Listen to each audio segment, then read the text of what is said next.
teamed up with the Rideau Restaurant. Nice. Yeah. And basically we have a team of volunteers that goes in and does all the cooking, all the prepping. And one of them is a Ukrainian lady. So she knows all the special herbs and spices and, you know, all that good stuff to use. And she goes in with her team 2-3 days. They hand make all the pierogies, all the egg rolls, everything. And then the restaurant buys the food for us. And so last year we filled the place on one of the biggest snowstorms of the year. It was like April 4th or 6th or something like that.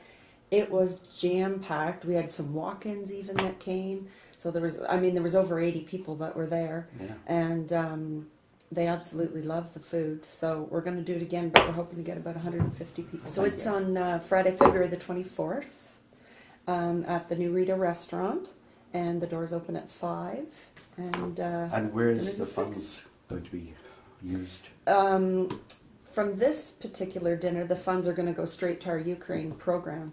So we have 2 programs in the Ukraine.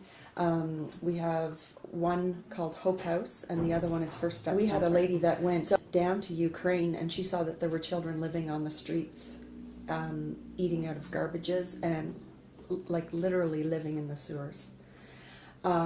So she came back to Canada and she said, we got to do something. Like, this is not cool. So we built a home for girls to get them off the streets, save them from human trafficking. Odessa is also a port city, so there was a ship, you know, that came back and forth, you know, every Friday night, and so the girls were very accessible. And so we opened up our first house, and it went so well, we just last year opened up our second house, so we can actually house 24 girls at a time, and we've had over 105 girls that have graduated from the program since we began. That's wonderful. So that's the first program that's, the dinner will be funding, but the second one is called First Step Center, and that's a center for social orphans. So basically children that have a mom or a dad, possibly both, but not very often, and they need a place to come where they can get food, clean shower, or clean clothes, have a shower, they can wash their clothes, they can, quite often they have lunch, and then our workers that work there send them home with like sandwiches or leftovers or something so that they have something to eat.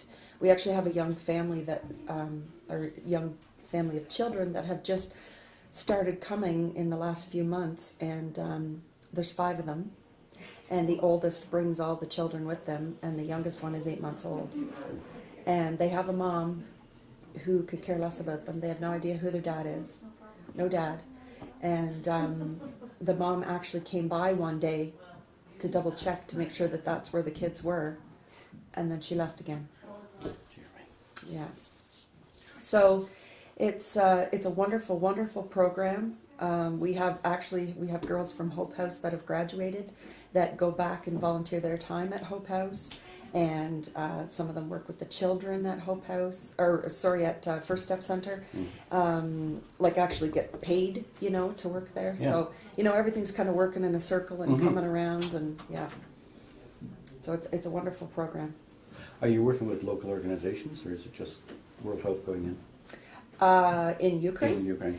No, we always partner with somebody on the ground. Never do we go in and you know, tell people what they need. You know, we work with the country, and they usually come to us. In this particular situation, you know, we looked for someone on the ground to run the program. But the country usually comes to us with a proposal telling us what they need, and then we partner with them to help them, you know, with the solution, whatever that might be. But we have to make sure that they take ownership for it, so that they can continue to look after it and run it once we're not there anymore to help them.